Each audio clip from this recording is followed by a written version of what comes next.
Our next comedian is from right outside of Philly, hasn't figured out what to do with his hair, and has general nervous energy. It's Devin Welsh, everybody. Let's back up a little bit. My name is Devin Welsh, like he said, and I'm going to be your ArtistYear Fellow this coming school year.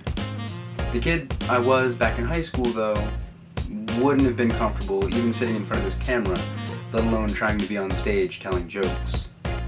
Back then, I was on track to study engineering and stay in my small town, despite not being that great at math and not really liking where I grew up.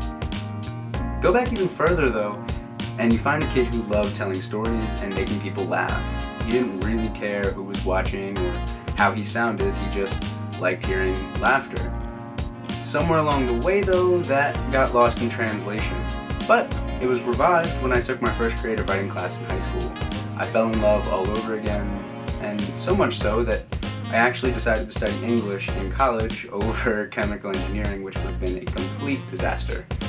And it was at Drexel University where I found Writers' Room, a community arts organization focused on building and maintaining community with our West Philly neighbors. They invited me in and really served as like a family for me on campus. They gave me confidence in myself and in my voice through art and helped me really identify as an artist. It was from them that I got the confidence to be able to go up and tell jokes on stage for my stand-up comedy file. Oh right, I'm a creative writer, but I've messed around with all kinds of different medium. At Writers' Room, they introduced me to photography. I started working with previous ArtistYear Fellows and their high school students, along with our West Philly neighbors on a project called Tripod, where we mix writing and photography to tell stories about our neighborhood and our lives.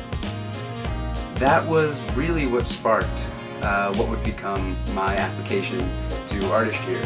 I had fallen in love with working with those students because they inspired me and showed me that writing should be collaborative and the process should be playful. So when it came time to apply, I had to do it. I'm looking forward to meeting you all, and it's going to be a great year. We went to this bagel place in New York because that's what you're supposed to do. And it was packed. So we put in our order and we split up to go find tables. And by find tables, I mean wait and stare uncomfortably at people as they finish their food. Yeah. You know, it's kind of like when you're looking for parking in a crowded parking lot, and you just gently stop the person walking to their car with their bag.